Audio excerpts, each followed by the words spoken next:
नमस्कार दोस्तों, स्वागत है आप सभी का प्रोफिशिएंसी एजुकेशन वर्ल्ड में। दोस्तों आज हम पढ़ेंगे डाइस की क्लास नंबर 4।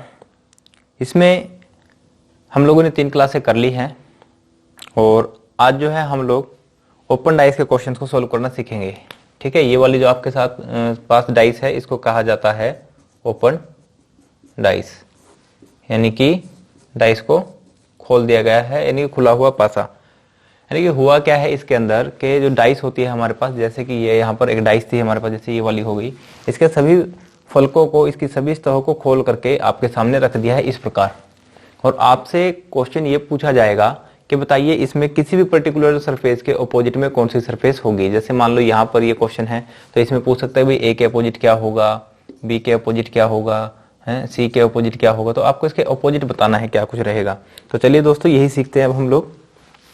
तो आ जाइए, तो शुरू करते हैं। यहाँ पर देखिए इसमें बिल्कुल इजी सा है कॉन्सेप्ट कि जैसे ही आप लोग किसी सरफेस से उसका ऑपोजिट पता लगाना चाहते हैं तो उस सरफेस से शुरू करें और एक सरफेस को छोड़ करके एक सीधी रेखा में जो भी उसके ऑपोजिट दूसरे वाली सरफेस आएगी वो उसके ऑपोजिट होगी।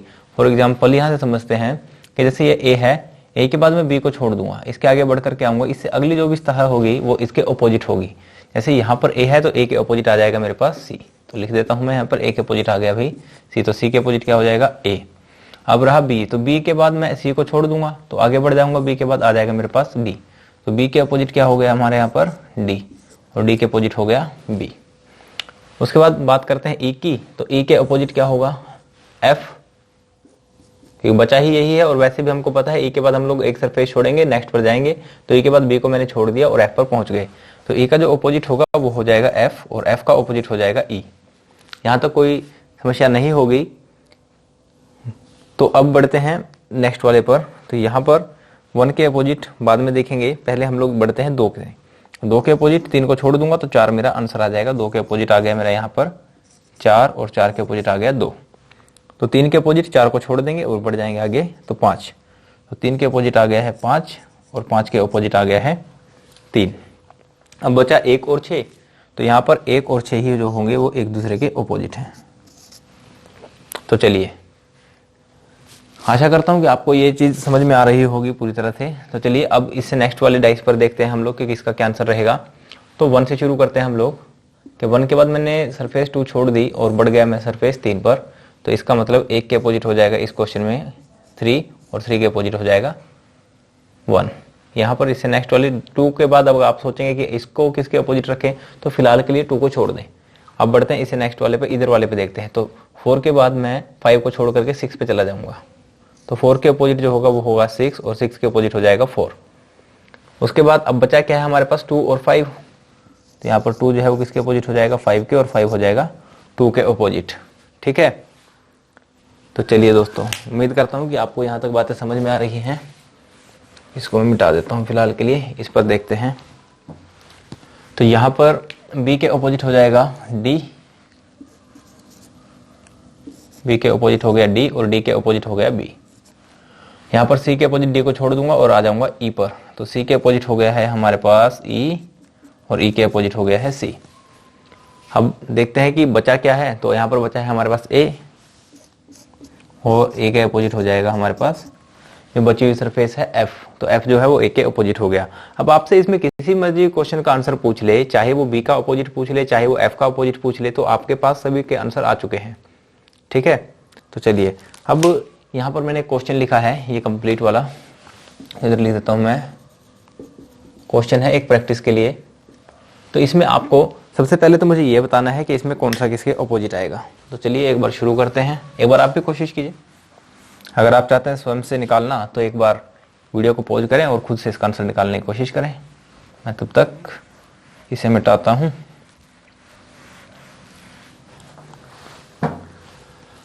तो चलिए भाई, मैं समझता हूं कि आपने एक बार इसको कोशिश किया होगा निकालने की। तो अभी मैं इसको सोल्व करने की कोशिश करता हूं।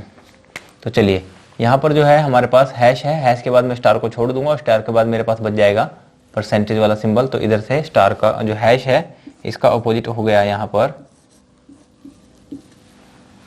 परसेंटेज। ठीक है, और परसेंटेज का अपोजिट हो गया हैश। अब उसके बाद यहाँ पर स्टार से चलते हैं, तो स्टार के बाद मैं कॉपीराइट को छोड़ दूंगा और यहाँ पर एट द रेट पर चला जाऊंगा। तो इसका मतलब स्टार के अपोजिट हो जाएगा हमारे पास एट द रेट वाला सिंबल और एट द रेट का अपोजिट स्टार। उसके बाद कॉपीराइट का जो अपोजिट होगा वो होगा डॉलर। तो यहाँ पर लिख देता हूँ कॉपीराइट, और कॉपीराइट का जो अपोजिट है भैया वो है डॉलर, और डॉलर का अपोजिट हो गया कॉपीराइट। ठीक है, लेकिन समस्या ये है कि क्वेश्चन में आपसे ये बिल्कुल भी नहीं पूछा गया कि स्टार के अपोजिट क्या होगा, कॉपीराइट के अपोजिट क्या होगा, हैश के अपोजिट क्या होगा। लेकिन क्वेश्चन की जो स्टेटमेंट है, चलो मैं यहाँ पर लिख नहीं पाया, लेकिन मैं वर्बली आपको बोल करके बताता हूँ कि इस क्वेश्चन की जो स्टेटमेंट है कुछ इस प्रकार है कि बताइए इन चारों में से ये वाली डाइस कौन सी है। ठीक है, यानी कि जब हम इसको मोड़ करके और इसको बंद कर देंगे तो बंद करने के बाद एक डाइस हमारे सामने होगी, और इन चारों में से वो वाली डाइस कौन सी है जो कि इसको मोड़ने से बन सकती है। तो ये है क्वेश्चन। तो चलिए एक बार इसको देखते हैं किस प्रकार से आप सोल्व करेंगे। तो वैसे थोड़ा कठिन लग रहा है कि पता नहीं लग रहा है कि कौन से वाली डाइस ये होगी, लेकिन हम लोगों ने इससे पहली वाली क्लासों में कुछ नियम पढ़े थे, और एक नियम जो कि बहुत ही जरूरी था और बहुत ही बेसिक था इस चैप्टर का, वो ये था कि दो अपोजिट सरफेस जो हैं वो कभी भी एक दूसरे के साथ में नजर नहीं आएंगे। दो अपोजिट सरफेस कभी भी साथ नजर नहीं आएंगी। तो चलिए इसी आधार पर हम लोग इसका आंसर कर देते हैं। लिख देता हूं मैं यहाँ, नहीं आएंगी। ठीक है, अब ये देखिए यहाँ पर जो हैश है इसका अपोजिट क्या है हमारे पास, परसेंटेज। तो यहाँ पर हैश जो है ये, और सॉरी हैश तो इसमें यहाँ पर किसी इस वाले क्वेश्चन में है। चलिए इसके बाद स्टार है, एट द रेट है। तो चलिए सबसे पहले हम लोग को सिर्फ यही चेक करना है इसमें कि कोई दो अपोजिट सरफेस एक साथ में तो नजर नहीं आ रही है हमें इस डायग्राम में। तो सबसे पहले देख लेते हैं हम लोग डॉलर को। तो भैया इसमें है डॉलर और इधर है कॉपीराइट, और यहाँ पर हम लोगों को पता है कि डॉलर और कॉपीराइट जो है ये दोनों के दोनों क्या है, एक दूसरे के अपोजिट हैं। इसी वजह से ये वाला ऑप्शन हो गया हमारा गलत। कारण आप लोग समझ चुके हैं। अच्छा, इसके बाद देखते हैं हम लोग अब ऑप्शन नंबर बी। इसमें देखिए यहाँ पर है हमारे पास परसेंटेज। ठीक है, परसेंटेज के अपोजिट क्या है, हैश। तो इसका मतलब परसेंटेज के अपोजिट यहाँ पर हैश हमको नजर नहीं आ रहा है। चलो अच्छी बात है, बढ़ते हैं स्टार पर। तो स्टार जो है इसके अपोजिट क्या है भाई, स्टार के अपोजिट है एट द रेट। तो ये स्टार और एट द रेट दोनों के दोनों अपोजिट सरफेस है, लेकिन एक साथ नजर आ गई। इसी वजह से क्या हुआ, ये वाला हमारा आंसर नहीं हो सकता, ये भी कैंसिल। तो बढ़ते हैं सी पर। तो देखिए यहाँ पर स्टार का अपोजिट क्या है भाई, एट द रेट। तो स्टार का अपोजिट एट द रेट तो यहाँ पर नजर आ ही नहीं रहा, अच्छी बात है। आगे देखते हैं हैश। हैश का अपोजिट है हमारे पास परसेंटेज। तो हैश और परसेंटेज जो कि दोनों एक दूसरे के अपोजिट हैं वो एक साथ नजर आ गए। इसी वजह से इसका ऑप्शन नंबर सी गलत हो गया। तो चलिए इससे नेक्स्ट वाला ऑप्शन देखते हैं। वैसे तो अब देखने की जरूरत भी नहीं है क्योंकि हमारे पास सिर्फ 4 ही ऑप्शन थे, जिनमें से 3 हमारे गलत हो गए हैं। तो हमारे पास चॉइस ही कुछ नहीं बचती, तो हमको डी को तो राइट करना ही पड़ेगा। चलिए फिर भी एक बार चेक कर लेते हैं कि यहाँ पर एट द रेट है, इसका अपोजिट है स्टार। तो एट द रेट का अपोजिट जो है स्टार वो इसमें नजर नहीं आ रहा। उसके बाद हैश, तो हैश का अपोजिट है यहाँ पर परसेंटेज। तो परसेंटेज भी यहाँ पर नजर नहीं आ रहा। और डॉलर जो है, डॉलर का अपोजिट है भैया कॉपीराइट, वो भी इसमें नजर नहीं आ रहा। इसका मतलब यहाँ पर जो है ये सिर्फ डाइस नंबर सी डी यह हो गया हमारा राइट आंसर। तो ठीक है, तो दोस्तों मुझे उम्मीद है कि आपको ये सब बातें समझ में आई हैं, और इस तरह का क्वेश्चन अगर आपके एग्जाम में आएगा तो आप उसको सोल्व कर पाएंगे। तो बस मेरी आपसे यही एक रिक्वेस्ट है कि आप लोग क्वेश्चंस की प्रैक्टिस करें। बस यहाँ पर जो के समझाने वाली जो भी बातें थी इस चैप्टर में मैंने मैक्सिमम बता दी हैं। एक दो जो और बातें हैं वो इससे नेक्स्ट वाली क्लास में मैं आप लोगों को बता दूंगा। ठीक है, तो आज के लिए इतना ही रखते हैं इस क्लास को। अगली क्लास में फिर से मुलाकात होगी।